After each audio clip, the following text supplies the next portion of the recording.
अगर आपसे पूछा जाए कि आप सिटीजनशिप से क्या समझते हैं, so citizenship implies full and equal membership of a political community.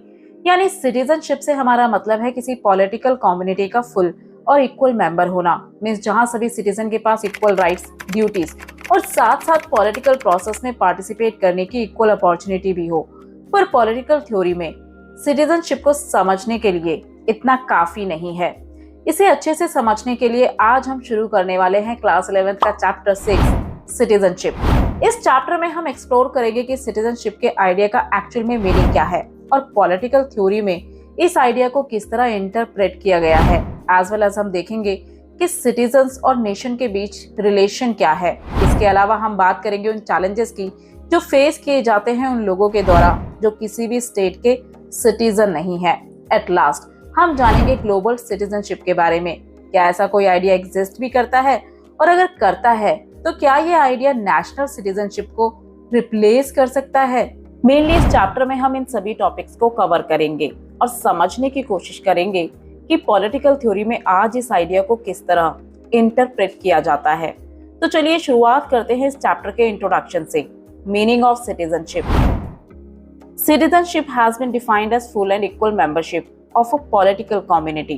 अब यहाँ ध्यान दीजिए, सिटीजनशिप से हमारा मतलब है full and equal membership of a political community. Means अगर आप सिर्फ किसी कंट्री में कुछ टाइम से रह रहे हो तो आपको उस कंट्री का मेंबर या सिटीजन नहीं कहा जा सकता है। सिटीजन होने के लिए जरूरी है किसी पॉलिटिकल कम्युनिटी की फुल मेंबरशिप। यहाँ पॉलिटिकल कम्युनिटी से मतलब है नेशन और स्टेट से। और आपको किसी पॉलिटिकल कम्युनिटी की फुल और इक्वल मेंबरशिप कब मिलती है? जब आप उस कंट्री के पॉलिटिकल प्रोसेस जैसे कि वोटिंग और सिविक लाइफ में पार्टिसिपेट कर सकते हो। यहाँ फुल और इक्वल मेंबरशिप का मतलब है किसी स्पेसिफिक कंट्री में रहने वाले सभी मेंबर्स के पास सेम राइट्स और ड्यूटीज का होना। In the contemporary world, states provide a collective political identity to their members as well as certain rights. Therefore we think of ourselves as Indians or Japanese, Germans, depending on the states to which we belong। Means आज state हमारी political identity को shape देने में significant role play करता है। यहाँ collective political identity से मतलब है सेंस ऑफ बिलोंगिंग। यानी हम खुद को आइडेंटिफाई कर पाते हैं कि हम किस ग्रुप या हमारी पॉलिटिकल आइडेंटिटी क्या है। बेसिकली हम किस कंट्री से बिलोंग करते हैं, इसलिए आज हम खुद को आइडेंटिफाई कर पाते हैं as an Indian, Japanese, German, etc।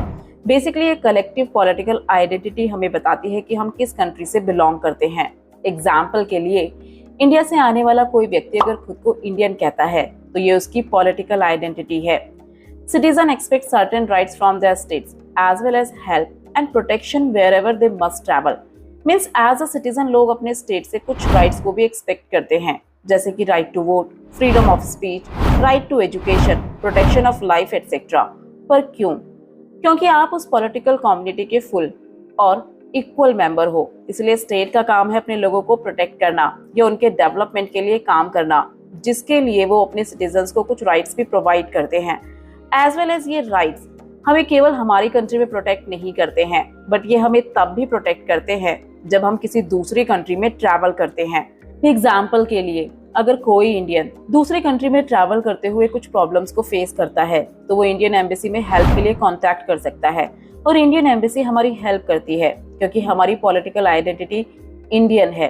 अब इसके बदले एक सिटीजन की बहुत सी ड्यूटीज भी होती हैं, जैसे कि लॉज को ओबे करना, टैक्स पे करना, कॉन्स्टिट्यूशन को रेस्पेक्ट करना एटसेट्रा।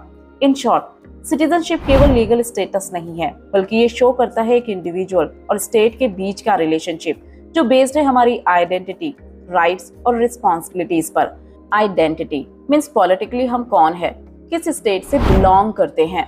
राइट्स मीन्स हम स्टेट से क्या एक्सपेक्ट करते हैं, और responsibilities means as a citizen हमें क्या करना चाहिए। अब अगर आपसे पूछा जाए कि एक स्टेट में फुल मेंबरशिप की इंपॉर्टेंस क्या है, so the importance of full membership of a state can be appreciated if we think of the condition of the thousands of people in the world who have the bad fortune to be forced to live as refugee or illegal migrants because no state willing to grant them membership। Means हमारे लिए एक state की full membership क्यों important है, तो ये हमें तभी पता चल सकता है जब हम वर्ल्ड में उन हजारों लोगों के बारे में सोचे जो रिफ्यूजी या इलीगल माइग्रेंट्स की तरह जीने के लिए मजबूर हैं। और ऐसा क्यों? क्योंकि कोई भी स्टेट उन्हें मेंबरशिप देने के लिए तैयार नहीं है। रिफ्यूजीज मेनली उन लोगों को कहा जाता है जिन्हें वॉर, वायलेंस या परसिक्यूशन यानी जब लोगों को अत्याचार के डर से अपना होम कंट्री छोड़ना पड़ता है। एग्जाम्पल के लिए रोहिंग्या रिफ्यूजीज, जो कि म्यांमार में रहने वाली माइनॉरिटी कम्युनिटी थी। 2017 में म्यांमार के द्वारा इन पर परसिक्यूशन किया गया, जिसकी वजह से बहुत से लोग भागकर बांग्लादेश या इंडिया में एंटर कर गए। ऐसा ही एक और एग्जाम्पल है सीरियन रिफ्यूजीज का। सीरिया में सिविल वॉर होने की वजह से वहां के लोग सिक्योरिटी रीजंस की वजह से टर्की, लेबनान या जॉर्डन में एंटर करने लगे। और ऐसा एक और एग्जाम्पल है आज यूक्रेन का। अब जब लोग बिना किसी लीगल परमिशन के दूसरी कंट्री में एंटर कर जाते हैं तो उन्हें कहा जाता है इलीगल माइग्रेंट्स। अब चाहे रिफ्यूजीज हो या इलीगल माइग्रेंट्स, इन्हें किसी भी कंट्री की सिटीजन की तरह रिकॉग्नाइज नहीं किया जाता है। इसीलिए इन लोगों के पास बेसिक राइट्स तक नहीं होते हैं, एज वेल एज ना ही इन्हें लॉज के द्वारा प्रोटेक्शन मिल पाती है। और इसीलिए ये बहुत ही प्रिकैरियस कंडीशन में जीते हैं, यानी अनस्टेबल, इनसिक्योर या बहुत ही डिफिकल्ट कंडीशंस में। मेनली लोग बहुत ही अनसेफ और टेम्पररी शेल्टर में रहते हैं, जैसे कि रिफ्यूजी कैंप्स। इनके लिए किसी स्टेट की फुल मेंबरशिप पाना एक सपने जैसा है, जिसके लिए वो स्ट्रगल कर रहे हैं। ऐसा ही स्ट्रगल आज हमें मिडिल ईस्ट में फिलिस्तीनियन रिफ्यूजीज का भी देखने को मिलता है। इन शॉर्ट, इन एग्जाम्पल्स के जरिए आप समझ सकते हैं कि हमारे लिए किसी स्टेट का फुल मेंबर होना या सिटीजन होना क्यों इम्पोर्टेंट है। क्योंकि सिटीजन होने का मतलब है एक आइडेंटिटी होना, लीगल राइट्स और प्रोटेक्शन का मिलना, एज वेल एज डिग्निटी और सिक्योरिटी के साथ अपनी लाइफ को लीड करना। अब आगे चले तो the precise nature of the rights granted to citizens may vary from state to state, but in democratic countries today they would include some political rights like the right to vote, civil rights like the freedom of speech or belief, and some socio-economic rights which would include the right to minimum wage or the right to education. Means किसी भी country में एक citizen को कौन से set of rights मिलेंगे, ये country to country differ करता है। बट आज ज्यादातर डेमोक्रेटिक कंट्रीज अपने सिटीजन्स को जो राइट देती हैं उन्हें क्लासिफाई किया जाता है 3 मेन टाइप्स में। First is political rights. इन राइट्स के जरिए एक सिटीजन अपनी कंट्री के पॉलिटिकल प्रोसेस में पार्टिसिपेट कर पाता है। इस राइट में शामिल है right to vote, right to contest election, right to form और join political parties. Second is civil rights. ये राइट्स देते हैं एक इंडिविजुअल को पर्सनल फ्रीडम, जैसे कि freedom of speech, freedom of religion and belief, right to live with dignity. Third is socio economic rights. इन rights के जरिए लोग अपनी बेसिक नीड्स को फुलफिल कर पाते हैं, जिससे उनका स्टैंडर्ड ऑफ लिविंग भी इम्प्रूव हो सकता है। इसमें शामिल है right to education, right to minimum wage, right to health care. तो आज most of the democratic countries ये 3 तरह के राइट्स अपने सिटीजन्स को प्रोवाइड करती हैं। Now equality of rights and status is one of the basic rights of citizenship. Means citizenship के लिए जरूरी है सभी सिटीजन्स को इक्वल राइट्स का मिलना, चाहे वो सिटीजन किसी भी कास्ट, क्लास, रिलीजन, रेस या जेंडर से आता हो। यानी हर एक सिटीजन लॉ के सामने समान है, इसीलिए उन्हें इक्वली ट्रीट किया जाए। अब आज किसी भी कंट्री के सिटीजन्स जो भी राइट्स एंजॉय करते हैं वो रिजल्ट है एक लंबे स्ट्रगल का। पर कैसे? मीन्स आज हम जो भी राइट्स एंजॉय करते हैं वो हमें बहुत आसानी से नहीं मिले हैं, ये डिफरेंट कंट्रीज में बहुत लंबे स्ट्रगल के बाद मिले हैं। जैसे कि some of the earliest struggle were fought by people to assert their independence and right against powerful monarchies. Means अगर आप हिस्ट्री को उठाकर देखें तो आपको पता चलता है कि मोनार्कियल फॉर्म ऑफ गवर्नमेंट में लोगों को कोई राइट्स नहीं दिए जाते थे, इसीलिए लोगों के द्वारा पावरफुल किंग के अगेंस्ट वायलेंट रेवोल्यूशन किए गए। यूरोपियन कंट्रीज में हमें ऐसे बहुत से रेवोल्यूशन देखने को मिलते हैं। इसका सबसे बड़ा एग्जाम्पल है 1789 में हुआ फ्रेंच रेवोल्यूशन, जहां लोगों ने किंग लुई 16 के अगेंस्ट में रेवोल्यूशन कर डिमांड की लिबर्टी, इक्वालिटी एंड फ्रेटर्निटी की। दूसरा एग्जाम्पल है एशिया और अफ्रीका में कॉलोनियल पावर के अगेंस्ट में किए गए रेवोल्यूशन। हम जानते हैं इंडिया पर रूल था ब्रिटिशर्स का। हमारे ही जैसे एशिया और अफ्रीका में बहुत सी कंट्रीज थी जिन्हें यूरोपियन द्वारा कॉलोनाइज्ड किया गया था, बट लोगों के द्वारा इन कॉलोनियल पावर के अगेंस्ट चलाए गए फ्रीडम मूवमेंट, जिसमें इन्होंने डिमांड की अपनी इंडिपेंडेंस के साथ साथ इक्वल राइट्स और डिग्निटी की भी। थर्ड एग्जाम्पल है struggle in south Africa. South Africa को भी ब्रिटिशर्स के द्वारा कॉलोनाइज्ड किया गया था और यहाँ इम्प्लीमेंट किया गया था अपार्थाइड सिस्टम, यानी एक ऐसा सिस्टम जो बेस्ड था रेशियल डिस्क्रिमिनेशन पर। ब्लैक्स जो यहाँ मेजॉरिटी में थे और व्हाइट्स जो माइनॉरिटी में थे, बट फिर भी 1990s तक ब्लैक अफ्रीकन्स को यहाँ कोई भी राइट्स नहीं दिए जाते थे, बट एक लंबे स्ट्रगल के बाद फाइनली यहाँ पीसफुल तरीके से नेगोशिएशन किया गया और यहाँ रहने वाले blacks as well as whites को इक्वल राइट्स दिए गए और इसमें अहम भूमिका निभाई नेल्सन मंडेला ने। तो क्या आज सब कुछ ठीक हो चुका है? तो आंसर है नहीं। वर्ल्ड में आज भी कई जगह फुल मेंबरशिप और इक्वल राइट्स को लेकर स्ट्रगल कंटिन्यू है। एग्जाम्पल, इंडिया में चल रहे वीमेन मूवमेंट या दलित मूवमेंट, जिनका स्ट्रगल आज भी कंटिन्यू है। इनका पर्पस है लोगों का ध्यान अपनी जरूरतों की तरफ खींचना और गवर्नमेंट की पॉलिसीज में चेंज लाना, जिससे इन्हें इक्वल राइट्स और अपॉर्चुनिटीज मिल सके। However, citizenship is about more than the relationship between states and their members. It is also about citizen-citizen relationship and involves certain obligations of citizens to each other and to the society. में citizenship केवल state और उसके बीच का relation नहीं है, इससे कहीं ज्यादा है, क्योंकि इस आइडिया के जरिए हमें पता चलता है कि सिटीजन्स एक दूसरे को कैसे ट्रीट करते हैं। इसका मतलब है एक सिटीजन की दूसरे सिटीजन के प्रति कुछ मोरल ड्यूटीज होती हैं, जैसे कि उनकी ड्यूटी है एक दूसरे के राइट्स को रिस्पेक्ट करना, कम्युनिटी में रहकर एक दूसरे की हेल्प करना, as well as social and political life में पार्टिसिपेट करना। इसके साथ साथ सिटीजन्स को एक कंट्री ट्रस्टीज यानी केयर टेकर के रूप में भी देखती है, क्योंकि सिटीजन्स की ड्यूटी है कल्चर और ट्रेडिशन को प्रिजर्व करना, natural resources like land, water, forest को कंजर्व करना। किसी भी पॉलिटिकल कॉन्सेप्ट को अच्छे से समझने का सबसे आसान तरीका है कि हम ऐसे एग्जाम्पल्स को देखें जहां लोगों के ऐसे ग्रुप के द्वारा क्वेश्चंस किए जाते हैं जिन्हें लगता है कि उनकी नीड्स और एस्पिरेशंस का ध्यान नहीं रखा जा रहा है। तो ये था केवल सिटीजनशिप का इंट्रोडक्शन। सिटीजनशिप से हमारा मतलब है किसी पॉलिटिकल कम्युनिटी का फुल और इक्वल मेंबर होना। बट इस फुल और इक्वल मेंबरशिप को किस तरह डिफाइन किया जा सकता है और क्या ये सभी के लिए अवेलेबल है? Full and equal membership. हमारा पहला एग्जाम्पल है एक बस या रेलवे कंपार्टमेंट का, जहां सीट्स लिमिटेड होती हैं। अब एक बस या रेलवे कंपार्टमेंट में एंटर करने के लिए लोग एक दूसरे से लड़ते रहते हैं, पर जैसे ही वो बस में एंटर कर जाते हैं, वो बाहर खड़े लोग या जो लोग अंदर आने के लिए स्ट्रगल कर रहे हैं उन्हें खुद से अलग मान लेते हैं। मेनली अंदर एंटर किए लोगों का इंटरेस्ट एक हो जाता है और ये लोग बाहर खड़े लोगों को थ्रेट की तरह देखने लगते हैं। इन शॉर्ट, इन लोगों के बीच अब एक डिवीजन डेवलप हो जाता है, इनसाइडर्स एंड आउटसाइडर्स का, और इन्हीं आउटसाइडर्स को इनसाइडर्स थ्रेट की तरह देखने लगते हैं। अब ऐसे ही कुछ सिचुएशन टाइम टाइम पर सिटीज, रीजन्स, इवन नेशन में भी क्रिएट हो जाती है।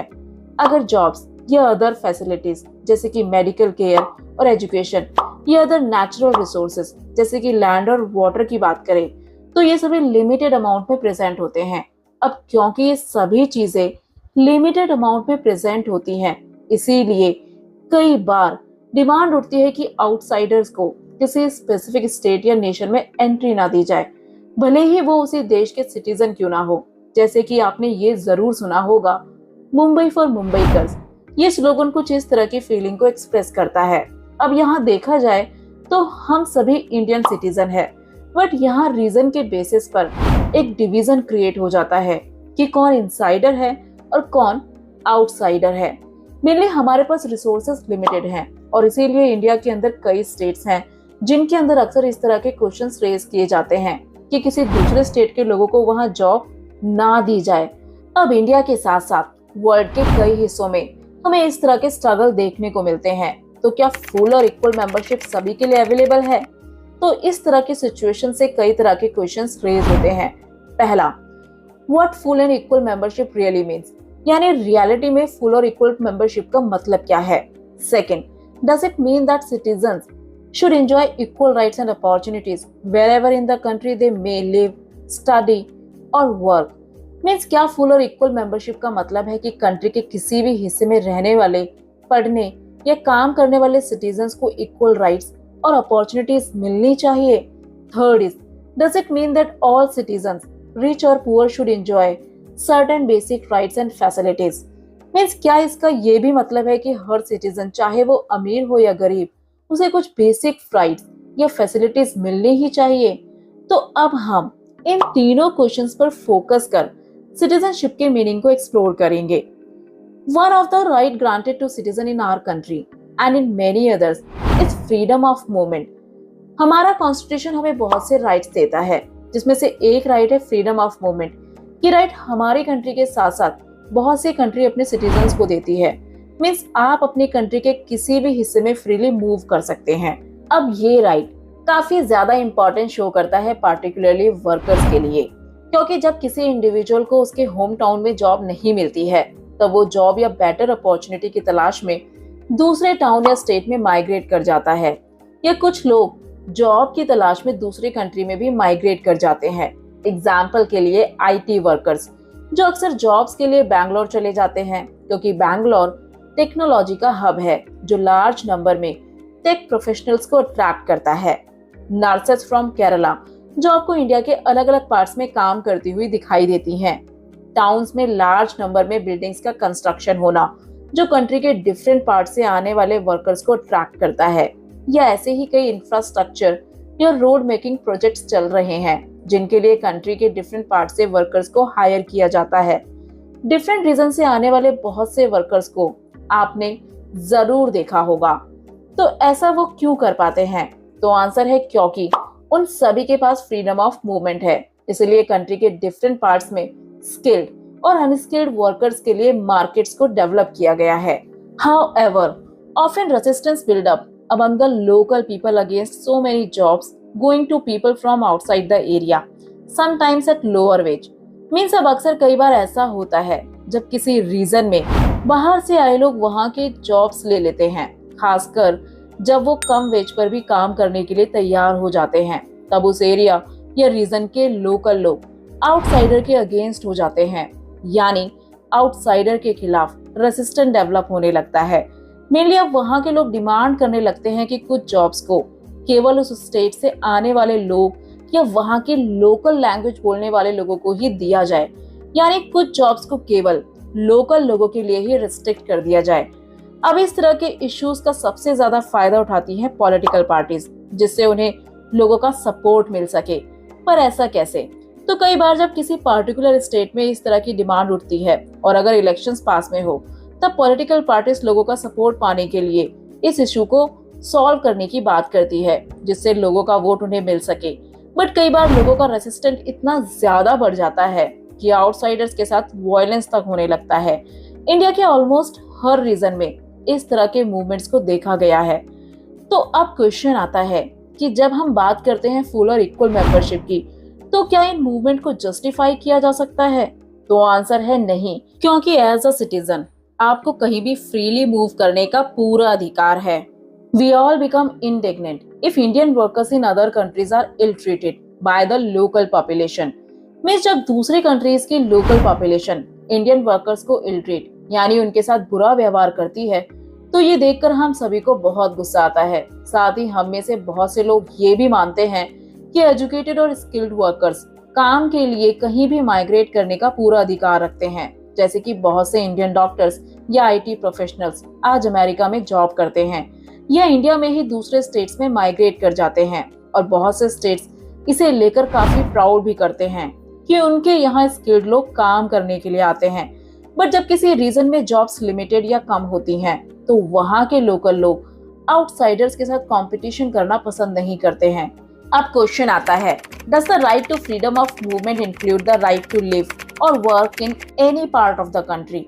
मीन्स क्या कहीं भी मूव करने की फ्रीडम में शामिल है कि कोई भी सिटीजन कंट्री के किसी भी पार्ट में रह सकता है और काम भी कर सकता है? तो आंसर है हाँ, क्योंकि किसी भी कंट्री के सिटीजन होने का मतलब है वहाँ का इक्वल और फुल मेंबर होना। तो फ्रीडम ऑफ मूवमेंट के तहत एक सिटीजन ऐसा कर सकता है। अब आगे चले तो another factor that we need to consider is that there may sometimes be a difference between our response to poor migrants and to skilled migrants. Means एक और बात है जिस पर हमें ध्यान देना है कि स्किल्ड माइग्रेंट्स और पुअर माइग्रेंट्स के साथ एक जैसा बिहेवियर नहीं किया जाता है। क्योंकि जब हम बात करते हैं स्किल्ड माइग्रेंट्स की, जैसे कि डॉक्टर्स, इंजीनियर्स के माइग्रेंट करने की, तो हम अक्सर उनका अपने स्टेट में वेलकम करते हैं, जबकि पुअर माइग्रेंट्स के साथ ऐसा नहीं होता है। अब इसी से एक बड़ा क्वेश्चन रेज होता है कि क्या पुअर माइग्रेंट्स के पास भी वही सेम राइट्स हैं, यानी वो भी कहीं भी मूव कर सकते हैं, कहीं भी रह सकते हैं या काम कर सकते हैं? जो एक स्किल्ड वर्कर के पास होते हैं। तो आज ये हमारी कंट्री में एक बड़ा इशू है जो काफी ज्यादा डिबेटेबल है, क्योंकि जब हम बात करते हैं फुल और इक्वल मेंबरशिप की तो इसका मतलब है सभी के पास सेम राइट का होना, बट रियलिटी में हम इससे अभी काफी दूर हैं। However, disputes may sometimes arise even in democratic societies. How can such dispute be resolved? Means democratic societies में इस तरह के डिस्प्यूट्स हमें अक्सर देखने को मिलते हैं, बट इन डिस्प्यूट्स को किस तरह रिजॉल्व किया जा सकता है? तो जैसे कि फ्रीडम ऑफ मूवमेंट हमारा एक राइट है, उसी तरह राइट टू प्रोटेस्ट भी हमारा एक राइट है, जो एस्पेक्ट है फ्रीडम ऑफ स्पीच का, जो ग्रांट किया जाता है हमारे कॉन्स्टिट्यूशन के द्वारा अपने सिटीजन्स को। इस राइट के तहत आप प्रोटेस्ट कर सकते हैं, अपने ओपिनियंस को फ्रीली एक्सप्रेस कर सकते हैं, बट पीसफुल तरीके से, प्रॉपर्टी या किसी को हार्म किए बिना। सिटीजन्स पूरी तरह फ्री हैं पब्लिक ओपिनियंस को इन्फ्लुएंस और गवर्नमेंट की पॉलिसीज को इन्फ्लुएंस करने के लिए, और वो ऐसा कई तरीकों से कर सकते हैं, जैसे कि ग्रुप्स बनाकर, पीसफुली डेमोन्स्ट्रेशन कर, मीडिया का यूज कर, पॉलिटिकल पार्टी से अपील कर, या सिटीजन्स कोर्ट में भी अप्रोच कर सकते हैं। यानी किसी सिटीजन को कहीं जाने से या रहने के लिए रोका ना जाए, या किसी भी सिटीजन को किसी भी तरह का रेजिस्टेंस फेस ना करना पड़े। केवल थ्योरी नहीं बट रियलिटी में भी इक्वल और फुल मेंबरशिप दी जाए। इसीलिए हमारा कॉन्स्टिट्यूशन सभी सिटीजन्स को कुछ राइट्स देता है। अगर इसका एक और एग्जांपल ले तो आर्टिकल 15 के according class, caste, race, gender etcetera के बेसिस पर किसी के साथ डिस्क्रिमिनेशन नहीं किया जा सकता है। बट अगर फिर भी कोई सिटीजन इस तरह का डिस्क्रिमिनेशन फेस करता है तो वो प्रोटेस्ट कर सकता है या कोर्ट में अप्रोच कर सकता है। अब कोर्ट्स किसी भी इशू पर अपना डिसीजन दे सकते हैं या कोर्ट्स के द्वारा गवर्नमेंट से इस इशू को एड्रेस करने के लिए कहा जा सकता है। अब ये पूरा प्रोसेस थोड़ा स्लो होता है, बट इसमें काफी हद तक सक्सेस मिल जाती है। If the guiding principle of providing full and equal membership to all citizens is kept in mind, means अगर हमारा गाइडिंग प्रिंसिपल है लोगों को फुल और इक्वल मेंबरशिप देना, तो हमें कुछ चीजों को ध्यान में रखना होगा, जैसे कि एक सोसाइटी में टाइम टाइम पर जो प्रॉब्लम्स आती हैं उन्हें सॉल्व करने के लिए ऐसे सॉल्यूशंस पर आना जिसे सबके द्वारा एक्सेप्ट किया जा सके। मेनली किसी भी डेमोक्रेसी का बेसिक प्रिंसिपल है कि डिस्प्यूट्स को फोर्स नहीं बल्कि नेगोशिएशन या डिस्कशन के थ्रू सॉल्व किया जाए। So this was all about full and equal membership. Full और इक्वल मेंबरशिप का मतलब है सभी सिटीजन्स के पास इक्वल राइट्स का होना। बट क्या सच में एक कंट्री में रहने वाले सभी सिटीजन्स इक्वल राइट्स को एक्सरसाइज कर पाते हैं? आज के इस वीडियो में हम दो टॉपिक्स को कवर करेंगे। पहले हम जानेंगे मार्टिन लूथर किंग जूनियर के आइडिया के बारे में जो बात करते हैं इक्वल राइट्स की। देन हम डिटेल से समझेंगे इक्वल राइट्स को, जिसमें हम देखेंगे कि क्या इक्वल राइट्स एक कंट्री के सभी सिटीजन्स एक्सरसाइज कर पाते हैं। So let's start. Martin Luther King.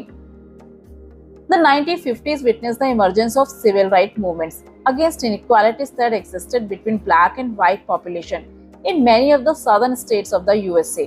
Means 1950s में अमेरिका के साउदर्न स्टेट्स में शुरुआत हुई सिविल राइट मूवमेंट की।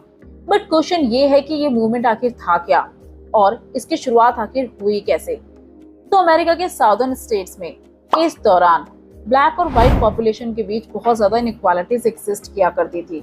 मेनली वहां पर रह रहे ब्लैक लोगों के साथ बहुत ज्यादा डिस्क्रिमिनेशन किया जाता था, क्योंकि ब्लैक लोग वो हुआ करते थे जिन्हें यूरोपियंस के द्वारा कभी अफ्रीका से स्लेव बनाकर लाया गया था।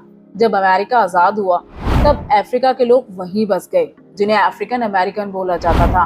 अब यहाँ रहने वाले इन्हीं अफ्रीकन अमेरिकन के साथ व्हाइट लोगों के द्वारा डिस्क्रिमिनेशन किया जाता था, और वहाँ का लॉ भी इस तरह की इनइक्वालिटीज को फॉलो किया करता था, जिसे कहा जाता था सेग्रीगेशन लॉ। अब ये सेग्रीगेशन लॉ आखिर था क्या? So laws followed by state by which black people were denied many civil and political rights. Means इन लॉज के अकॉर्डिंग वहाँ रहने वाले ब्लैक पीपल को सिविल और पॉलिटिकल राइट्स नहीं दिए जाते थे। लॉज के हिसाब से ब्लैक लोगों को बहुत सी पब्लिक फैसिलिटीज को यूज करना अलाउड नहीं था।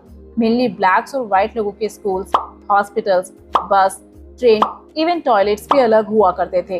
बेसिकली बहुत सी पब्लिक फैसिलिटीज से ब्लैक पॉपुलेशन को अलग, यानी उन्हें सेग्रीगेट कर दिया गया था। ब्लैक पीपल के पास बहुत से सिविल राइट्स जैसे कि equality before law, freedom of speech and expression etcetera नहीं हुआ करते थे। As well as political rights भी, जैसे कि ना तो वो इलेक्शन में कंटेस्ट कर सकते थे और ना ही वो वोट दे सकते थे। साउथ अफ्रीका में भी कुछ इसी तरह का अपार्थाइड सिस्टम इम्प्लीमेंट किया गया था। इसके बारे में आपने जरूर सुना होगा। इन शॉर्ट, अमेरिका के सदर्न स्टेट्स में कुछ इस तरह का सिस्टम इम्प्लीमेंट किया गया था जो इनइक्वालिटीज का बड़ा कारण था। जबकि ब्लैक्स हो या व्हाइट्स या कलर्ड पीपल, ये सभी वहां के सिटीजन थे। तो क्या इन सभी को फुल और इक्वल मेंबरशिप मिली? तो आंसर है नहीं, क्योंकि फुल और इक्वल मेंबरशिप का मतलब है सभी के पास इक्वल राइट्स का होना। बट यहाँ ज्यादातर राइट्स तो सिर्फ व्हाइट सिटीजन्स के पास ही हुआ करते थे। और इन्हीं इनइक्वालिटीज के अगेंस्ट में शुरुआत होती है सिविल राइट मूवमेंट की।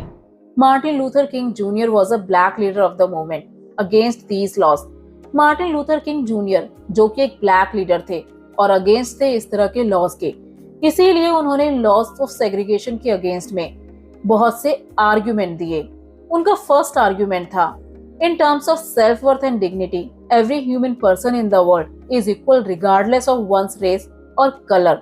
मींस लोगों की रेस या उनके स्किन कलर को देखे बिना सिर्फ उन्हें ह्यूमंस की तरह ट्रीट करना। यानी अगर हम सभी ह्यूमंस हैं तो लोगों के साथ किसी भी आधार पर डिस्क्रिमिनेशन क्यों करना। हर इंडिविजुअल की सेल्फ वर्थ होती है, डिग्निटी होती है और इसीलिए उन्हें इक्वली ट्रीट किया जाए। उनका सेकंड आर्ग्यूमेंट है, segregation is like a social leprosy on the body politics because it inflicts deep psychological wounds on the people who suffer as a result of such laws. Leprosy एक ऐसा रोग है जो एक व्यक्ति की पूरी बॉडी में फैलकर उसे खराब कर देता है। किंग ने सेग्रीगेशन को पॉलिटिक्स की बॉडी पर सोशल लेप्रेसी बताया है, यानी जो एक कंट्री के पॉलिटिकल सिस्टम पर बीमारी की तरह फैलकर उस सिस्टम को पूरी तरह खराब कर देता है। एज वेल एज जो लोग इन लॉस की वजह से सफर करते हैं उनकी मानसिक स्थिति पर गहरा असर पड़ता है, जिससे उभर पाना उन लोगों के लिए काफी मुश्किल हो जाता है। The practice of segregation diminished the quality of life for the white community also. In segregation की प्रैक्टिस केवल blacks नहीं, white community की quality of life पर भी असर डालती है। पर कैसे? तो इसे उन्होंने बहुत से एग्जाम्पल्स के थ्रू समझाया है। जैसे कि वहां की कोर्ट ने डायरेक्ट किया कम्युनिटी पार्क को सभी के लिए खोल दिया जाए, बट व्हाइट कम्युनिटी के लोगों ने ऐसा नहीं किया।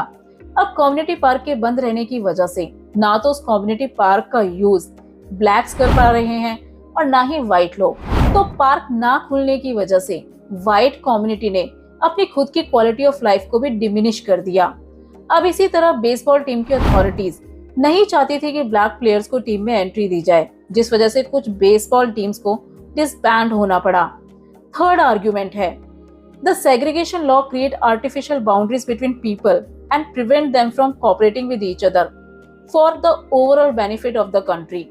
मींस इस तरह के सेग्रीगेशन लॉज लोगों के बीच एक आर्टिफिशियल बाउंड्रीज को क्रिएट कर देते हैं और इसी वजह से लोग एक दूसरे के साथ कोऑपरेट नहीं कर पाते हैं। और जब लोग एक दूसरे के साथ कोऑपरेट नहीं कर पाते हैं तो सोसाइटी में डिवीजन क्रिएट होने की वजह से कंट्री की ग्रोथ और डेवलपमेंट रुक जाती है। क्योंकि आप खुद ही सोचिए, अगर आप कंट्री के बड़े स्टार्टा को पब्लिक फैसिलिटीज से दूर कर देते हैं तो ना तो उनके पास एजुकेशन होगी और ना ही हेल्थ केयर फैसिलिटीज, तो उनकी लाइफ कैसी होगी? क्या ये लोग कंट्री के डेवलपमेंट में अपना कंट्रीब्यूशन दे पाएंगे?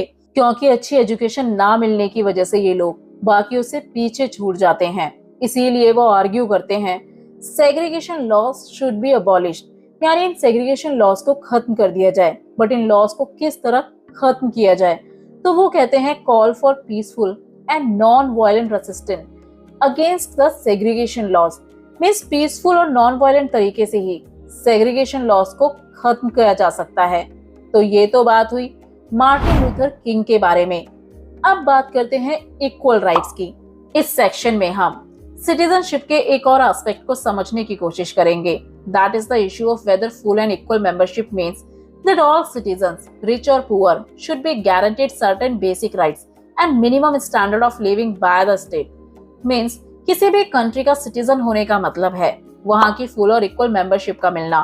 अब फुल और इक्वल मेंबरशिप मिलने का मतलब है स्टेट अपने सभी सिटीजन्स, चाहे वो रिच हो या पुअर, उन्हें कुछ बेसिक राइट्स और minimum standard of living provide करता है। यानी ये करना स्टेट की रिस्पॉन्सिबिलिटी बन जाती है। अब आज यही एक बड़ा इशू है, क्या स्टेट के द्वारा ऐसा किया जा रहा है या नहीं? इस इशू को हम समझेंगे अर्बन पुअर के जरिए, यानी शहर में रहने वाला वो स्ट्रेटा जो गरीब है, स्पेसिफिकली स्लम ड्वेलर्स, जिनके पास ना तो बेसिक फैसिलिटीज हैं और ना ही प्रॉपर घर, मेनली जो अपनी लाइफ स्लम्स में रहकर बिता देते हैं। जबकि ये वो लोग होते हैं जो लो वेज पर भी बहुत जरूरी या यूजफुल काम करते हैं, जैसे कि कंस्ट्रक्शन का काम करना, हाउस हेल्पर्स एटसेट्रा। एक बार आप अपनी बुक में दी गई इस इमेज को देखिए। इसमें दिखाया गया है कि इमिग्रेंट वर्कर्स के बिना अर्बन इंडियन मिडिल क्लास की लाइफ कैसी होगी, क्योंकि सभी काम इन्हीं इमिग्रेंट वर्कर्स के द्वारा किए जाते हैं। बट फिर भी टाउन्स में रहने वाले दूसरे लोगों के द्वारा इन्हें अनवेलकमिंग विजिटर की तरह देखा जाता है, यानी लोग इन्हें अक्सर पसंद नहीं करते हैं, क्योंकि दूसरे लोगों का अक्सर मानना होता है कि उनकी सिटी के रिसोर्सेस का यूज इन्हीं लोगों के द्वारा किया जा रहा है। अगर किसी सिटी में बहुत ज्यादा क्राइम हो रहे हैं तो उसके लिए भी इन्हीं लोगों को रिस्पॉन्सिबल माना जाता है, या कोई डिजीज स्प्रेड हो जाती है तो उसके लिए भी यही लोग रिस्पॉन्सिबल माने जाते हैं। बेसिकली अक्सर लोग इन लोगों के लिए इस तरह का प्रिजम्पशन बना लेते हैं। अब देखा जाए तो ये लोग हमारी कंट्री के सिटीजन होते हैं, तो क्या इन्हें इक्वल राइट्स अवेलेबल है या नहीं? क्योंकि अगर इनकी कंडीशन की बात करें तो इनकी कंडीशन काफी शॉकिंग होती है। छोटे छोटे रूम्स में एक साथ ये बहुत से लोग रहते हैं, जहाँ कोई प्राइवेट टॉयलेट तक नहीं होता है, ना ही वाटर और ना ही प्रॉपर सैनिटेशन की फैसिलिटी। बट अगर इनके कंट्रीब्यूशन की बात करें तो स्लम ड्वेलर्स अपने लेबर के द्वारा कंट्री की इकोनॉमी में अहम भूमिका निभाते हैं, क्योंकि ये लोग हॉकर्स, स्कैवेंजर्स यानी साफ सफाई, domestic workers, plumber, mechanic etcetera होते हैं। अगर ये लोग ना हो तो ये काम कौन करेगा? इसके अलावा कुछ लोग छोटे छोटे बिजनेसेस को भी रन करते हैं, जैसे कि वीविंग यानी बुनाई करना, टेक्सटाइल प्रिंटिंग या टेलरिंग, जिनसे अक्सर आप अपने कपड़े सिलवाते हैं, और ये लोग ये काम बहुत ही कम पैसों में कर देते हैं। अब आप खुद ही सोचिए, इनकी वजह से एक सोसाइटी सिस्टमेटिक वे में चल पाती है। क्या इनके बिना ये सारे काम पॉसिबल है? जबकि इनका कंट्रीब्यूशन के कंपैरिजन में इनकी कंडीशन काफी खराब होती है, क्योंकि एक सिटी में इन्हें दी जाने वाली सर्विसेज पर काफी कम खर्च किया जाता है। इन शॉर्ट हम कह सकते हैं कि ये लोग इक्वल राइट्स को एंजॉय नहीं कर पाते हैं। बट अब गवर्नमेंट, एनजीओ या अदर एजेंसीज के बीच अर्बन पुअर की कंडीशंस को लेकर अवेयरनेस बढ़ने लगी है। इवन अब स्लम ड्वेलर्स भी अपनी कंडीशन को लेकर अवेयर होने लगे हैं, क्योंकि इनके कंट्रीब्यूशन और कंडीशन के बीच एक बड़ा गैप दिखाई देता है।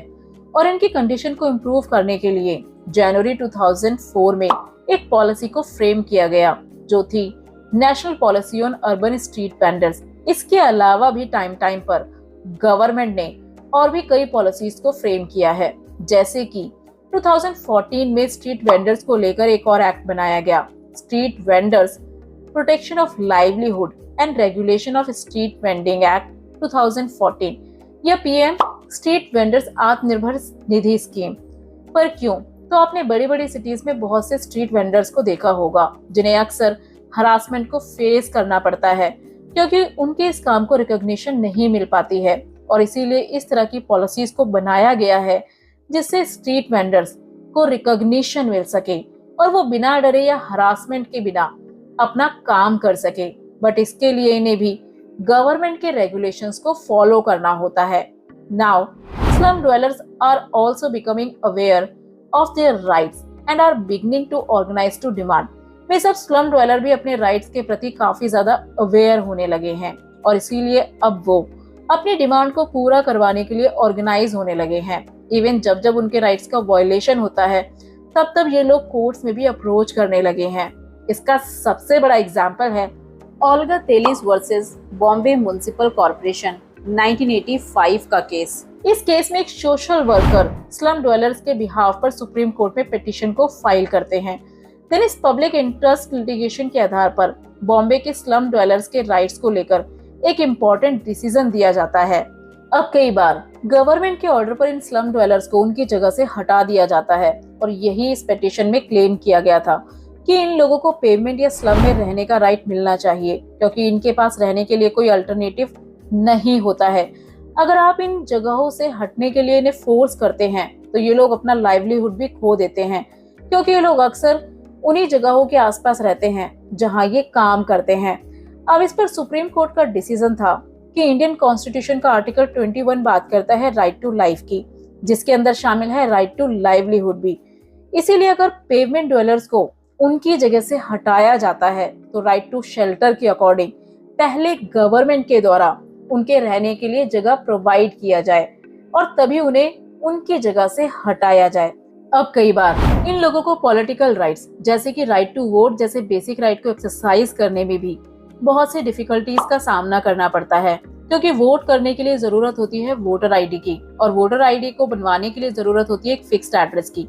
बट पेमेंट पर रहने वाले लोग फिक्स्ड एड्रेस कहाँ से लेकर आएंगे और यही प्रोवाइड करना इनके लिए काफी मुश्किल हो जाता है। तो अभी तक सिर्फ हमने बात की सिटीज में रहने वाले स्लम ड्वेलर्स और पेमेंट ड्वेलर्स की। एक सोसाइटी में इनके अलावा और भी ग्रुप हैं जो मार्जिनलाइज्ड हैं, जैसे कि tribal people and forest dwellers. ये लोग भी इक्वल राइट्स को एंजॉय नहीं कर पाते हैं, पर कैसे? So these people are dependent on access to forests and other natural resources to maintain their way of life. Means tribal people जो अक्सर फॉरेस्ट एरियाज में रहते हैं और इनका वे ऑफ लाइफ डिपेंड करता है इन्हीं फॉरेस्ट एरियाज पर। ये लोग यहीं रहते हैं और यहाँ से मिलने वाले रिसोर्सेज को यूज करते हैं। बट आज ये लोग बहुत से थ्रेट्स को फेस कर रहे हैं और ऐसा होने का पहला रीजन है इंक्रीजिंग पॉपुलेशन।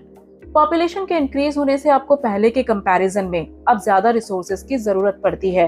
मीन्स आपको ज्यादा घर, इंडस्ट्रीज, एग्रीकल्चरल लैंड एटसेट्रा की जरूरत पड़ती है। इन शॉर्ट आपको इन सब के लिए जरूरत होती है ज्यादा लैंड की। और अब इस लैंड के एरिया को कैसे बढ़ाया जाए, तो इसके लिए फॉरेस्ट को कट कर दिया जाता है और उन्हें क्लियर कर ये सभी चीजें बनाई जाती हैं।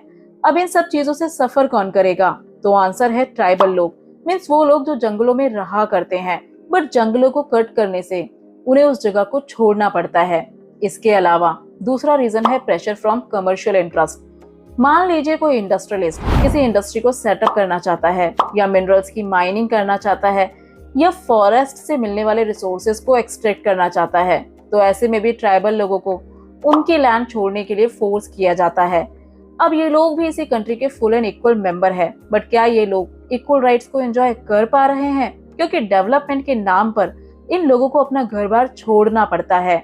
Now government are struggling with the problem of how to protect these people and their habitat without at the same time endangering development of the country.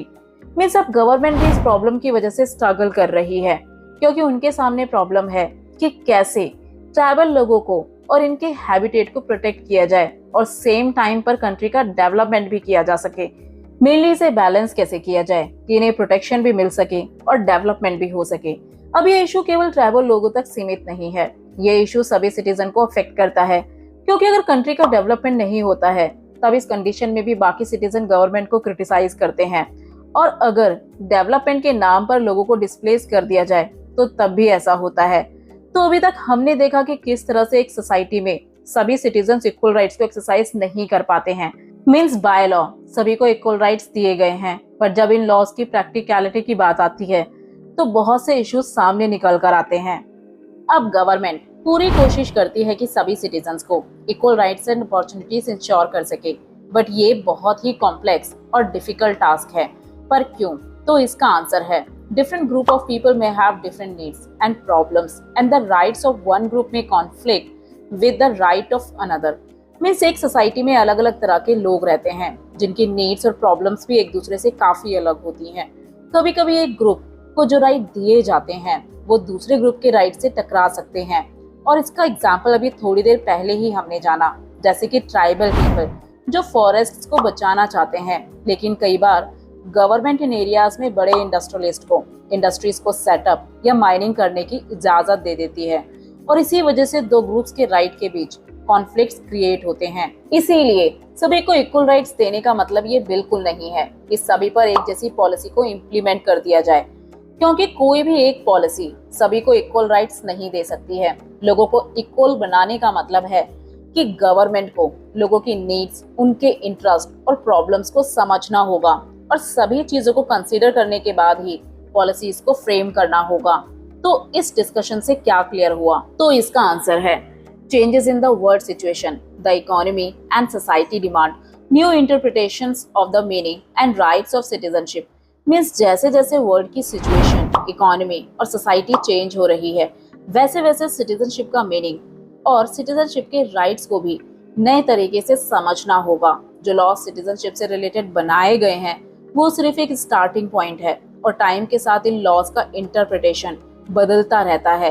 अब हर प्रॉब्लम के आंसर को जानना आसान नहीं होता है, बट इक्वल सिटीजनशिप के concept का गाइडिंग प्रिंसिपल है कि गवर्नमेंट अपने सभी सिटीजन्स को इक्वल राइट्स और प्रोटेक्शन प्रोवाइड करे। So this was all about equal rights. Last कुछ वीडियोस में हम सिटीजनशिप के बारे में काफी कुछ जान चुके हैं, जैसे कि सिटीजनशिप से हमारा क्या मतलब है, फुल एंड इक्वल मेंबरशिप क्या होती है और क्या एक कंट्री के सभी सिटीजन्स के पास इक्वल राइट्स अवेलेबल हैं। इसके साथ साथ हमने जाना मार्टिन लूथर किंग के द्वारा दिए गए आइडियाज के बारे में। अब सिटीजनशिप को और बेहतर तरीके से समझने के लिए हम कुछ और टॉपिक्स को डिटेल से स्टडी करेंगे, जैसे कि citizenship and nation, universal citizenship और ग्लोबल सिटीजनशिप के बारे में। बट इन टॉपिक से पहले हम जानेंगे टी.एच. मार्शल सिटीजनशिप को किस तरह डिफाइन करते हैं। Citizenship, equality and rights. Citizenship is not merely a legal concept, it is also closely related to larger notions of equality and rights. में सिटीजनशिप केवल एक लीगल कॉन्सेप्ट नहीं है जिसके थ्रू आप एक सिटीजन की कानूनी पहचान कर पाते हैं। ये रिलेटेड है इक्वालिटी और राइट्स, यानी जहां एक इंडिविजुअल को इक्वली ट्रीट किया जाए और जहां सभी के पास इक्वल राइट्स भी हो। ऐसा कहना था ब्रिटिश सोशियोलॉजिस्ट टी.एच. मार्शल का। 1950 में वो एक बुक लिखते हैं जिसका नाम था सिटीजनशिप एंड सोशल क्लास। इस बुक में मार्शल सिटीजनशिप के कॉन्सेप्ट को डिफाइन करते हैं। Marshall defined citizenship as a status bestowed on those who are full member of a community. All who possess the status are equal with the respect to the rights and duties with which the status endowed. Means citizenship एक ऐसा दर्जा है जो एक community के full members को दिया जाता है। अब जिनको ये दर्जा दिया जाता है वो लोग राइट्स और ड्यूटीज के मामलों में इक्वल होते हैं। इसका मतलब ये हुआ कि एक कम्युनिटी के सभी मेंबर्स के पास इक्वल राइट्स और ड्यूटीज का होना। मेनली मार्शल सिटीजनशिप को इक्वालिटी से जोड़कर देखते हैं। मार्शल के अकॉर्डिंग सिटीजनशिप के आइडिया का मतलब है इक्वालिटी। बेसिकली यहाँ दो चीजें सामने निकल कर आती हैं। First is the quality of the given rights and duties improves. Means अगर सभी सिटीजन्स को इक्वल राइट्स और ड्यूटीज दिए जाते हैं तो सिटीजनशिप का लेवल या स्टेटस बेहतर होता है। लोग अपनी कंट्री के प्रति ज्यादा जिम्मेदार बनते हैं, जिससे सोसाइटी ज्यादा इंक्लूसिव बन पाती है। Second, that the quantity of people upon whom they are bestowed grows. Means समय के साथ जिन लोगों को राइट्स दिए जाते हैं उनके नंबर बढ़ते गए हैं। पहले सिर्फ कुछ लोगों के पास ही राइट्स हुआ करते थे, लेकिन बाद में ज्यादा से ज्यादा लोगों को राइट्स दिए गए, जैसे कि वीमेन, माइनॉरिटीज एक्सेट्रा। मार्शल के अकॉर्डिंग सिटीजनशिप के अंदर शामिल है 3 तरह के rights, civil, political and social. Civil rights protect करते हैं एक इंडिविजुअल की लाइफ, लिबर्टी एंड प्रॉपर्टी को। पॉलिटिकल राइट्स ये ऐसे राइट्स हैं जिनके जरिए एक इंडिविजुअल गवर्नेंस के प्रोसेस में पार्टिसिपेट कर पाता है, क्योंकि इनके जरिए वो वोट दे सकता है, इलेक्शन में कंटेस्ट कर सकता है। सोशल राइट्स ये ऐसे राइट्स हैं जिनके जरिए एक इंडिविजुअल डिग्निटी वाली लाइफ जी सकता है, क्योंकि इनके जरिए एक इंडिविजुअल को मिलता है right to education and right to livelihood etcetera. ये तीनों राइट्स मिलकर ही किसी इंडिविजुअल को किसी कम्युनिटी का फुल और इक्वल मेंबर बनाते हैं। मार्शल का मानना था कि सोशल क्लास एक ऐसा सिस्टम है जो लोगों के बीच क्लास डिवीजन क्रिएट कर इनइक्वालिटीज को बढ़ावा देता है, बट सिटीजनशिप सभी को इक्वल राइट्स देकर इस तरह की इनइक्वालिटीज को कम करती है और एक बेटर इंटीग्रेटेड और हार्मोनियस कम्युनिटी को फॉर्म करती है।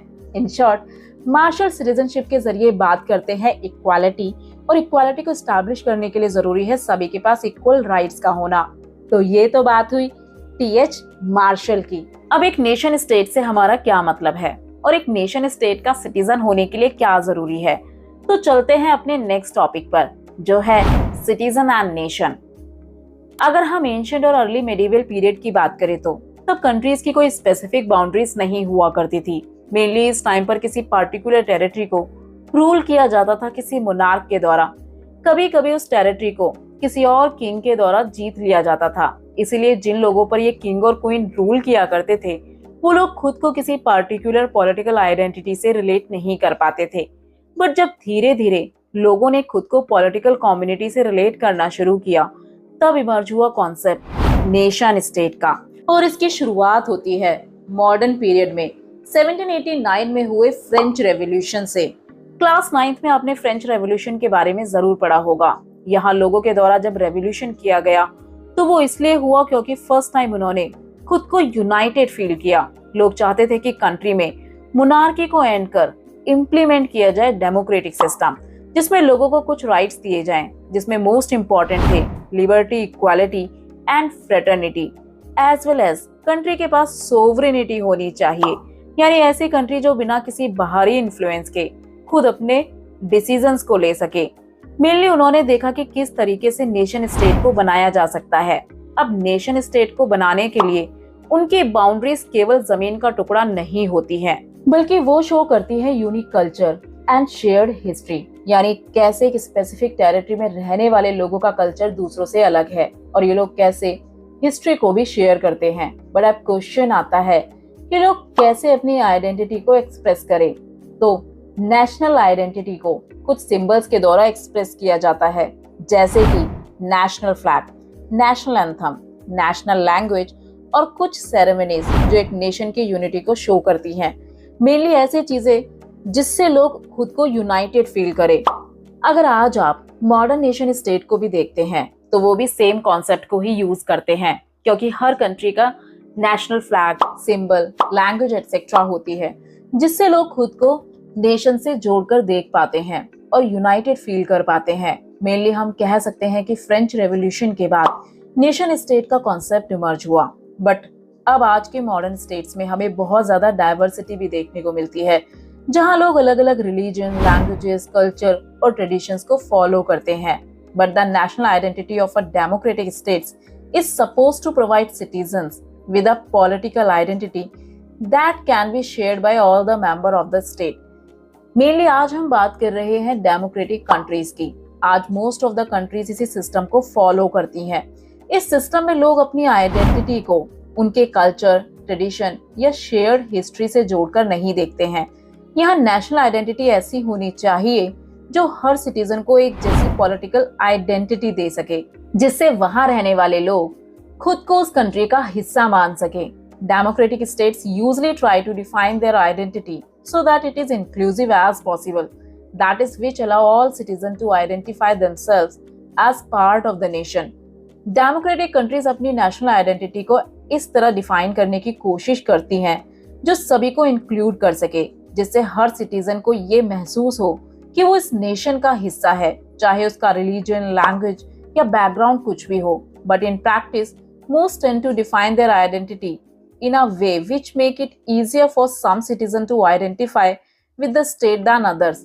Means जब इस चीज को प्रैक्टिस करने की बात आती है तो अक्सर कंट्रीज अपनी आइडेंटिटी ऐसी बनाते हैं कि कुछ लोगों के लिए उसे जुड़ना काफी आसान हो जाता है और कुछ लोगों के लिए काफी मुश्किल। इसीलिए गवर्नमेंट कुछ लोगों को आसानी से सिटीजनशिप दे पाती है तो कुछ को नहीं। एग्जाम्पल के लिए अमेरिका, जो खुद को कंट्री ऑफ इमिग्रेंट्स कहता है, वहाँ कुछ इमिग्रेंट्स के लिए सिटीजन बनना काफी आसान है, जबकि कुछ को बहुत से चैलेंजेस फेस करने पड़ते हैं।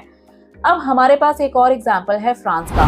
फ्रांस ऐसा कंट्री है जो खुद को सेक्युलर और इंक्लूसिव क्लेम करता है। यहाँ सेक्युलरिज्म का मतलब है धर्मनिरपेक्ष, यानी एक ऐसा सिस्टम जो किसी भी धर्म को सपोर्ट या अपोज नहीं करता है, बल्कि सभी रिलीजन के लिए न्यूट्रल रहता है।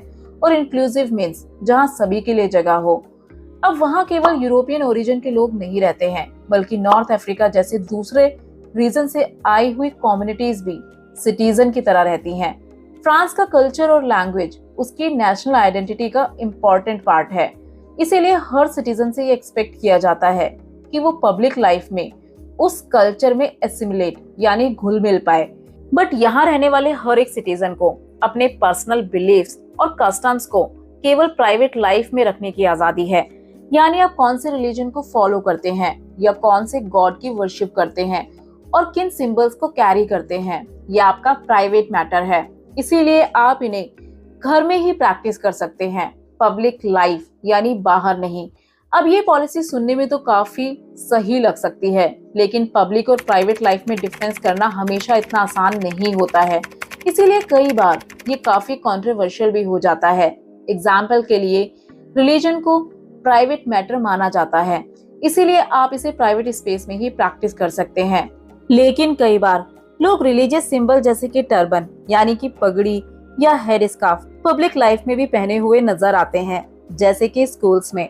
आपने न्यूज में काफी बार सुना होगा कि फ्रांस के सिख स्टूडेंट्स ने स्कूल में टर्बन पहनने की डिमांड की थी और मुस्लिम गर्ल्स ने यूनिफॉर्म के साथ हेड स्कार्फ पहनने की। अब कुछ स्कूल्स ने इसे मना कर दिया क्योंकि उनका कहना था कि आप रिलीजन को पब्लिक स्फेयर में लेकर आ रहे हो, जो कि सेक्युलर पॉलिसी के अगेंस्ट है। अब जिन रिलीजन्स में इस तरह की चीजों को प्रैक्टिस नहीं किया जाता है, उन्हें इस तरह के इश्यूज को फेस करना नहीं पड़ता है। Clearly assimilation into the national culture would be easier for some groups than for others।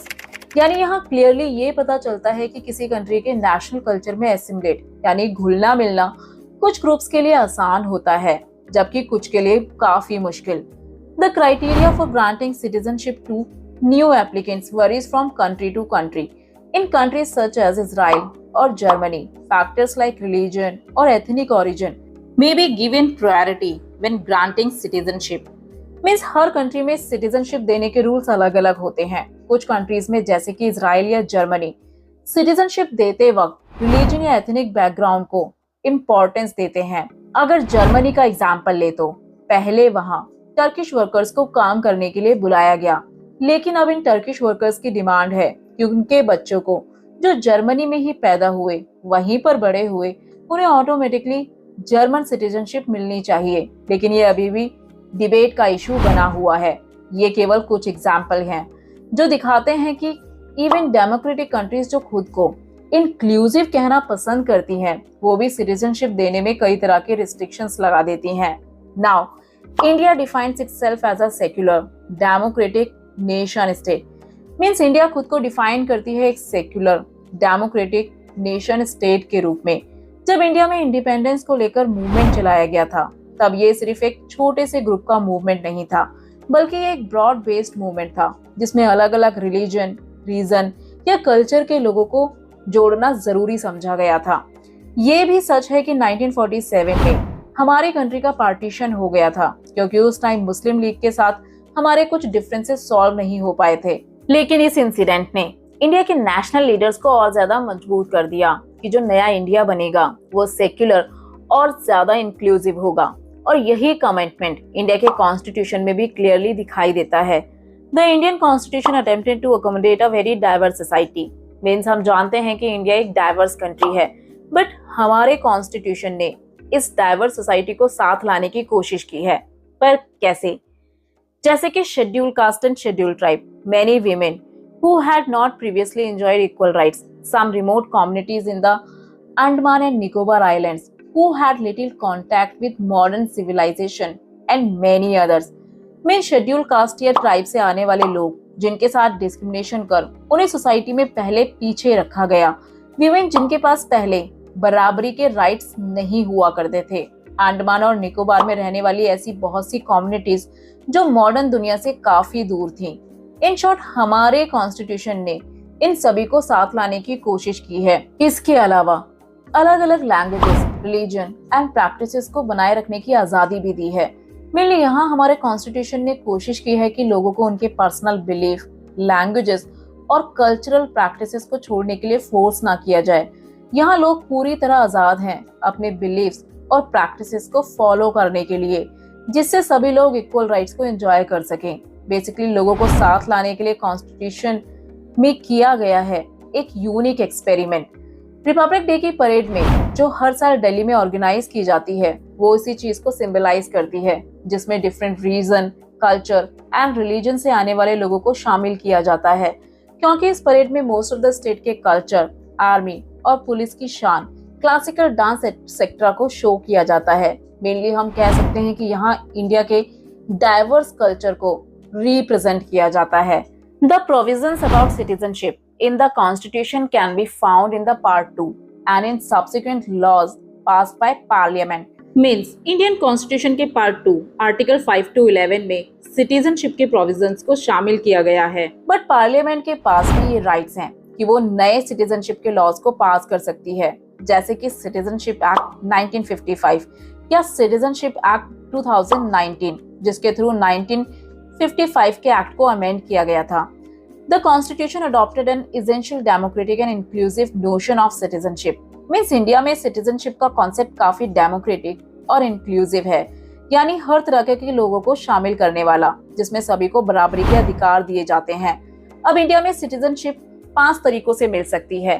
First, by birth, यानी अगर किसी का जन्म भारत में ही होता है। सेकंड, बाय डिसेंट, यानी अगर किसी के पेरेंट इंडिया के हो तो। थर्ड, बाय रजिस्ट्रेशन, यानी कुछ कंडीशंस को फुलफिल करने के बाद। फोर्थ, नेचुरलाइजेशन, इसका मतलब है अगर कोई बाहर से आया हुआ व्यक्ति कुछ टाइम के लिए इंडिया में रहता है और यहाँ की सिटीजनशिप लेना चाहता है, तो अगर वो स्पेसिफिक पीरियड में भारत में रह चुका है और कुछ कंडीशंस को पूरा कर लेता है तो वो इंडिया की सिटीजनशिप ले सकता है। Last, by inclusion of territory, जब कोई टेरिटरी इंडिया का पार्ट बन जाती है तब उस टेरिटरी में रह रहे लोगों को सिटीजनशिप दी जा सकती है। एग्जाम्पल, सिक्किम, जिसे इंडिया का पार्ट बनाया गया था 1975 में। इसके साथ साथ कॉन्स्टिट्यूशन के अकॉर्डिंग स्टेट किसी भी सिटीजन के साथ रिलीजन, कास्ट, सेक्स, रेस या बर्थ के आधार पर डिस्क्रिमिनेशन नहीं कर सकता है। इसके साथ साथ हमारा कॉन्स्टिट्यूशन रिलीजियस और लिंग्विस्टिक माइनॉरिटीज के राइट्स को प्रोटेक्ट करने के लिए भी बहुत से राइट्स देता है, जिन्हें मेंशन किया गया है आर्टिकल 29 और 30 में। आप आई बटन पर दिए गए वीडियो पर जाकर फंडामेंटल राइट्स का डिटेल्ड वीडियो देख सकते हैं। However, even such inclusive provision have given rise to struggle and controversies. Means भले ही इंडियन कॉन्स्टिट्यूशन में इंक्लूसिव और डेमोक्रेटिक सिटीजन्स के प्रोविजंस दिए गए हैं, लेकिन रियल लाइफ में कई लोगों को अभी भी इक्वल राइट्स नहीं मिल पाते हैं। इस वजह से कई जगह आज भी स्ट्रगल और मूवमेंट देखने को मिलते हैं, जैसे कि वीमेन मूवमेंट, जिन्हें आज भी कई जगहों पर इक्वल राइट्स नहीं मिल पाते हैं, दलित मूवमेंट, जिनके साथ आज भी डिस्क्रिमिनेशन किया जाता है, या फिर डेवलपमेंट प्रोजेक्ट के नाम पर लोगों को उनकी जगह से डिस्प्लेस कर देना। ये एग्जाम्पल्स बताते हैं कि इंडिया में ग्राउंड लेवल पर सभी को इक्वल राइट्स नहीं मिल पाते हैं। मेनली इंडिया का एक्सपीरियंस दिखाता है कि डेमोक्रेटिक सिटीजनशिप कोई प्रोजेक्ट नहीं बल्कि एक ऑन गोइंग प्रोसेस है, यानी एक ऐसा एम जिसके लिए हमेशा काम करते रहना पड़ेगा। जैसे जैसे सोसाइटी चेंज होती है, नए इश्यूज और डिमांड्स सामने आती हैं, जो लोग अपने आप को अलग यानी मार्जिनलाइज्ड फील करते हैं वो अपने लिए आवाज उठाते रहते हैं और डेमोक्रेटिक कंट्रीज में गवर्नमेंट को लोगों की डिमांड सुनकर नेगोशिएट यानी समझौता करना पड़ता है, ना कि उन्हें इग्नोर। तो ये था हमारा topic, citizen and nation, universal citizenship. ये एक ऐसा कॉन्सेप्ट है जो ये मानता है कि सभी लोगों के पास इनहेरेंट यानी जन्म से ही कुछ राइट्स होते हैं, चाहे उनकी नेशनैलिटी कुछ भी हो। पर क्यों? तो इस आइडिया को हम कुछ एग्जाम्पल्स के जरिए समझेंगे। जब हम रिफ्यूजी और इलीगल माइग्रेंट्स के बारे में सोचते हैं तो हमारे दिमाग में बहुत सी पिक्चर्स आती हैं और अक्सर आपने एशिया और अफ्रीका के लोगों के बारे में तो जरूर सुना होगा या देखा भी होगा, जो एजेंट्स को पैसा देकर यूरोप या यूएस में जाते हैं। अब ऐसा करने में रिस्क तो काफी ज्यादा होता है, बट फिर भी वो ऐसा करने की पूरी कोशिश करते हैं। अब दूसरी इमेज है उन लोगों की जो वॉर या फेमाइन यानी अकाल पड़ने की वजह से अपनी ही जगह से डिस्प्लेस हो जाते हैं। मीन्स उन्हें अपना घर, जमीन सब छोड़नी पड़ती है। इस तरह की इमेज को आपने टीवी में जरूर देखा होगा। एग्जाम्पल के लिए पैलेस्टाइनियन, बर्मीज, बांग्लादेशी एक्सेट्रा। आज हमारे पास ऐसे बहुत से एग्जाम्पल्स हैं। All these are people who have been forced to become refugees in their own और नेबरिंग कंट्रीज। मीन्स कुछ ना कुछ रीजंस की वजह से लोग अपने खुद के देश में या दूसरे कंट्रीज में रिफ्यूजी बन जाते हैं, क्योंकि मजबूरी में इन्हें अपना देश छोड़कर नेबरिंग कंट्रीज में एंटर करना पड़ता है। We often assume that full membership of a state should be available to all those who ordinarily live and work in the country as well as to those who apply for citizenship. Means हम अक्सर सोचते हैं कि जो लोग एक country में रहते हैं, काम करते हैं या सिटीजनशिप के लिए अप्लाई करते हैं, उन सभी को सिटीजनशिप मिलनी चाहिए, बट ऐसा होता नहीं है, क्योंकि बहुत से स्टेट्स यानी कंट्रीज यूनिवर्सल और इंक्लूसिव सिटीजनशिप के आइडिया को सपोर्ट तो करते हैं, but her state citizenship grant करने के लिए कुछ क्राइटेरियाज को भी फिक्स कर देता है।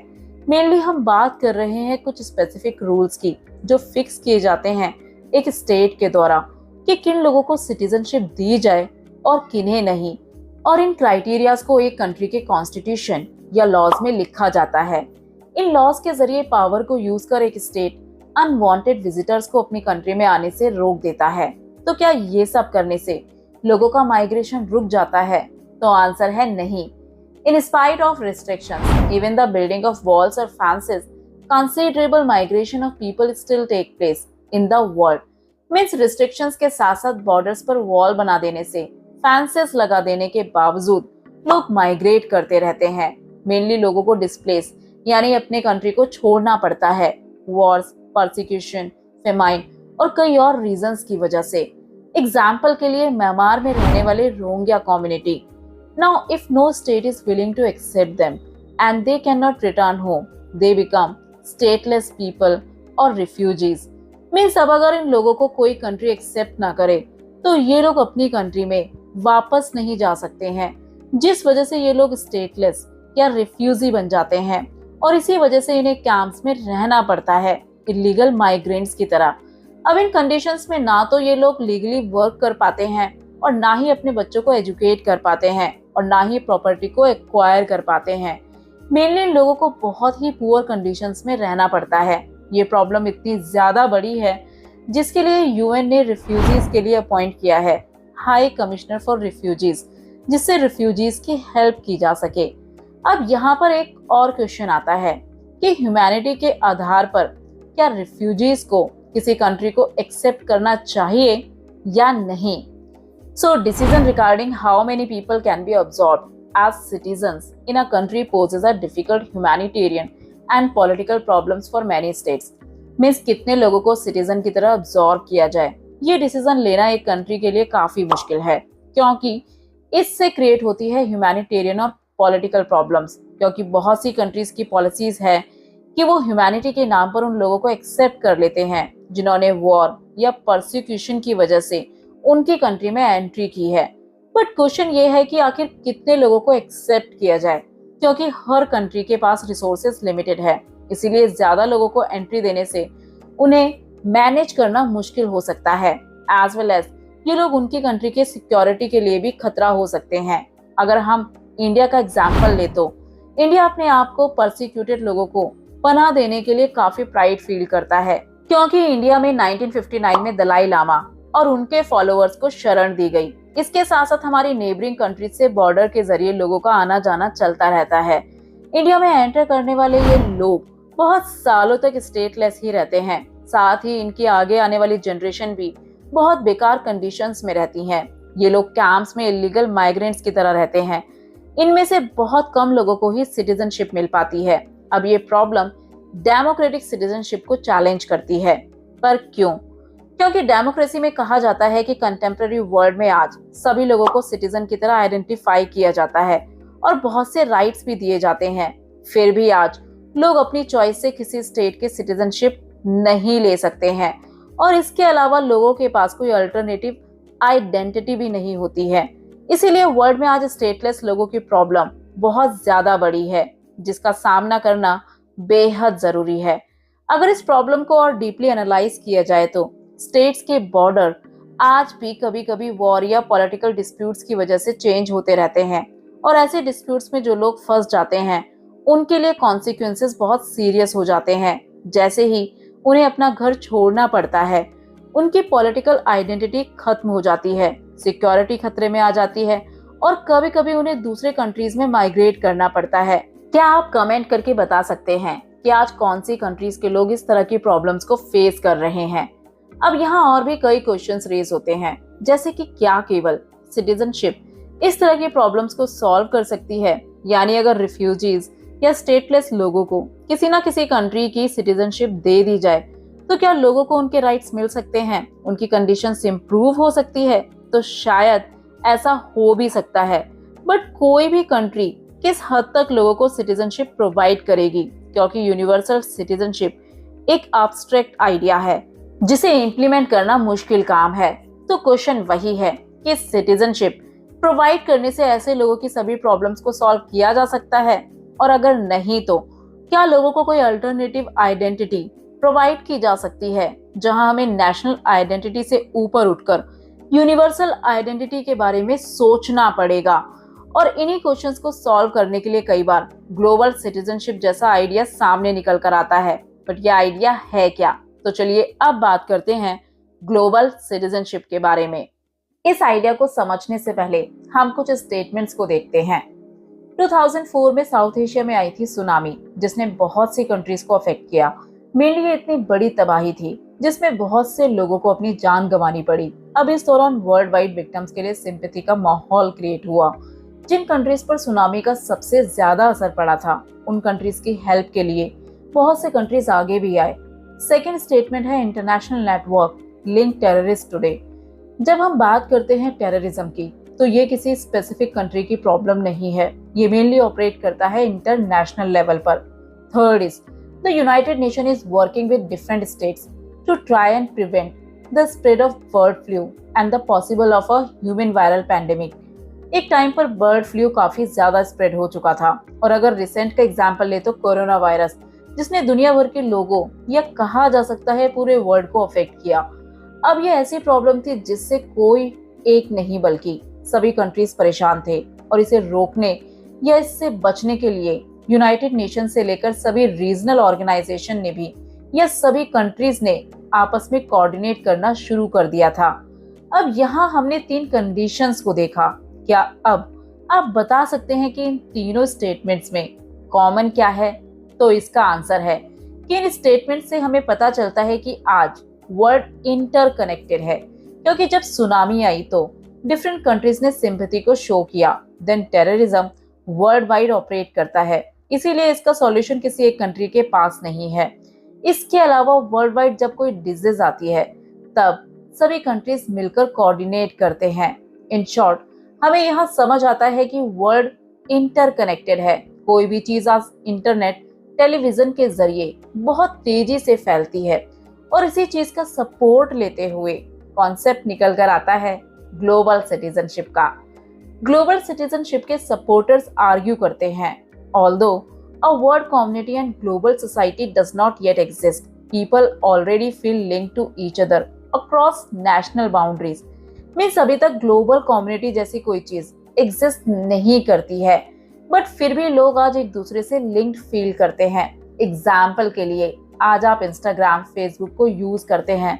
अब आपके फॉलोअर्स केवल आपकी कंट्री नहीं बल्कि दूसरे कंट्रीज से भी हो सकते हैं। इन शॉर्ट, हम अलग अलग कंट्रीज, जगहों पर रहते हैं, इसके बावजूद हम इंटरकनेक्टेड फील करते हैं।